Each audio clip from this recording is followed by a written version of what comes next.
4+4 offer. మొదటిసారిగా country delight పాలని 4 రోజులు ఆర్డర్ చేసిన వాళ్ళకి మరో 4 రోజులు ఫ్రీ. ఇంకెందుకు ఆలస్యం, యాప్ని డౌన్లోడ్ చేసుకోండి. Download the Country Delight app now. Who is the woman? మహిళ అంటే ఎవరు? How do you define woman? మహిళల్ని ఎలా నిర్వచిస్తారు? What it matters or how it matters to differentiate between men and women?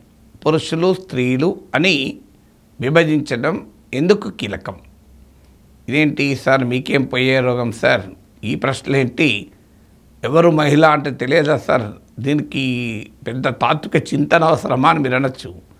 కానీ అమెరికాలో డెమోక్రాట్లకు రిపబ్లికన్లకు మధ్య ఈ అంశం పెద్ద సమస్యగా మారింది. ట్రాన్స్జెండర్ రైట్స్ గురించి చర్చ జరుగుతుంది. ట్రంప్ ట్రాన్స్జెండర్ రీసెర్చ్ పైన, ప్రోగ్రామ్స్ పైన నిధులు తగ్గించేశాడు. సో ట్రాన్స్జెండర్స్ అనే దాన్ని యాక్సెప్ట్ చేయము, మెన్ ఆర్ ఉమెన్ మాత్రమే ఉంటారు, రెండే సెక్సెస్ అని చెప్పి ఎగ్జిక్యూటివ్ ఆర్డర్స్ కూడా గ్రాంట్ చేస్తున్నాడు. సో ట్రాన్స్జెండర్ రైట్స్ కొరకు డెమోక్రాట్లు వాదిస్తున్నారు. సో ట్రంప్ వాదన ఈ ప్రశ్నలు ట్రంప్కు ప్రెస్ కాన్ఫరెన్స్లో ఎదురయ్యాయి. సో ట్రంప్ను విలేకరులు అడిగారు, who is a women? How do you define women? మహిళ అంటే ఎవరు? మహిళను ఎలా నిర్వచిస్తారు? ఈ ప్రశ్న ఎందుకు ఉత్పన్నమైంది అంటే, ట్రాన్స్జెండర్స్ను ఉమెన్ స్పోర్ట్స్లో పార్టిసిపేట్ చేయడాన్ని ట్రంప్ వ్యతిరేకిస్తున్నాడు. ఎందుకంటే ఉమెన్ స్పోర్ట్స్లో ట్రాన్స్జెండర్స్ ఎట్లా పాల్గొంటారు అనేది ట్రంప్ వాదన. ఇట్స్ రిడిక్యులస్ అంటున్నాడు. సో అందుకే ఈ ప్రశ్న ట్రంప్ని అడిగారు, హూ ఈజ్ అ ఉమెన్? మహిళ ఎవరు? How do you define a women? మహిళను ఎలా నిర్వర్తిస్తావు? మెన్ అండ్ ఉమెన్ ఎలా డిఫరెన్షియేట్ చేస్తావు? స్త్రీ పురుషుల్ని ఎలా, ఏ అంశం ఆధారంగా నువ్వు డిమార్కెట్ చేస్తావు? ఇది ట్రంప్ని అడిగితే ట్రంప్ చాలా సింపుల్ క్వశ్చన్ అని ఒక మాటలో తేల్చేశాడు. Woman is someone who is capable of giving birth a child under certain circumstances. ఎంత ఇంట్రెస్టింగ్ డెఫినేషన్ ఇచ్చారు చూడండి. A woman is one who under certain circumstances is capable of giving birth to a child. అంటే కొన్ని పరిస్థితులలో ఒక బిడ్డకు జన్మనియ్యగలిగే అవకాశము లేదా సామర్థ్యం ఉన్న పర్సన్ను, వ్యక్తిని మహిళ పిలుస్తాం.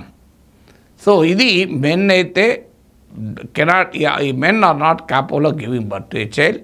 Women are capable of giving birth to child, of course under certain circumstances. ఇది ట్రంప్ డెఫినేషన్. ఇక ఇంతకన్నా ఇల్లు ఏమున్నది, ఇలా చాలా సింపుల్ డెఫినేషన్ ఉన్నాడు. సో లైటర్ టోన్లో ఈ డెఫినేషన్ ఇచ్చిన ట్రంప్ సీరియస్ టోన్లో కూడా చెప్పాడు, a woman is often treated unfair. మహిళలు అసమానతలకు గురయ్యారు, వివక్షకు గురయ్యారు. అలాగే ఉమెన్ ఈజ్ మచ్ స్మార్టర్. పురుషుని కన్నా మహిళ చాలా తెలివైన వారు. అసలు పోటీ అంటూ పడితే పురుషునికి ఛాన్స్ కూడా ఇవ్వరు ఉమెన్ అని కూడా ట్రంప్ మెచ్చుకున్నాడు కూడా. ఉమెన్ ఏమీ నెగిటివ్గా మాట్లాడలేదు. అసలు they are must smarter than men అన్నాడు. సో దే కెన్, అవకాశం వస్తే ఛాన్స్ కూడా ఇవ్వరు అని కూడా అన్నాడు. ఎందుకంటే మెడికల్ సైన్స్ కూడా ఏం చెప్తుందంటే, female foetus are the greater scope of survival than the male foetus అంటున్నారు.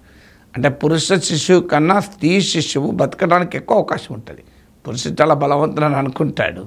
అందుకే సాధారణ సామాజిక ఆర్థిక స్థితిగతులు under normal social and economic circumstances కనుక ఉంటే, female male ratio will be always in favour of women.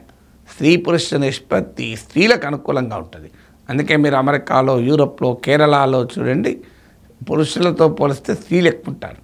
ఎక్కడైతే సోషల్ అండ్ ఎకనామిక్ కండిషన్స్ బాగుండవో అక్కడ పురుషుల జనాభా ఎక్కువ ఉంటుంది, స్త్రీల జనాభా తక్కువ ఉంటుంది.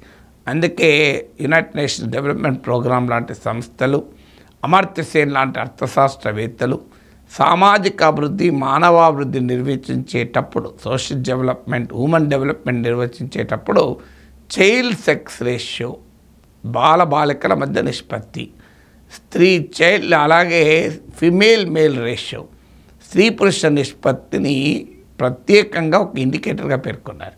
పేర్కొనమే కాదు, అమర్త్య సేన్ అయితే మిస్సింగ్ ఉమెన్, మిస్సింగ్ గర్ల్స్ అనే కాన్సెప్ట్ కూడా ఇంట్రొడ్యూస్ చేశారు. మిస్సింగ్ ఉమెన్ అంటే ఏంటంటే, సాధారణ సోషల్ అండ్ ఎకనామిక్ కండిషన్స్ ఉంటే స్త్రీలు ఎంతమంది ఉంటారు, ప్రస్తుతం జనాభాలో ఎంతమంది ఉన్నారు, ఈ గ్యాప్ను కాస్త మిస్సింగ్ ఉమెన్గా అన్నాడు. ఇప్పుడు మీరు హర్యానా, పంజాబ్, గుజరాత్, మహారాష్ట్ర లాంటి అగ్రికల్చరల్లీ, ఇండస్ట్రియల్లీ బాగా డెవలప్ అయినటువంటి స్టేట్స్లో కూడా మీకు పురుషులతో పోలిస్తే స్త్రీలు చాలా తక్కువ ఉంటారు. 1000 మంది పురుషులతో చాలా తక్కువ స్త్రీలు ఉంటారు. అదే మీకు సౌత్ ఇండియన్ స్టేట్స్లో మీకు స్త్రీలు ఎక్కువ ఉంటారు. కంపారిటివ్లీ కేరళలో అయితే ఎక్కువ ఉన్నారు, మిగతా స్టేట్లో దాదాపు ఈక్వల్కి వస్తున్నారు. సో అందువల్ల సోషల్ అండ్ ఎకనామిక్ కండిషన్స్ నార్మల్గా ఉంటే స్త్రీల జనాభా పురుషుల కన్నా ఎక్కువ ఉండాలి. కానీ ఇప్పుడు పురుషుల కన్నా తక్కువ ఉంది కనుక ఈ గ్యాప్ను మిస్సింగ్ ఉమెన్, మిస్సింగ్ డాటర్స్ అని అమర్త్య సేన్ ప్రత్యేకంగా దీనిపైన పరిశోధన కూడా చేశాడు.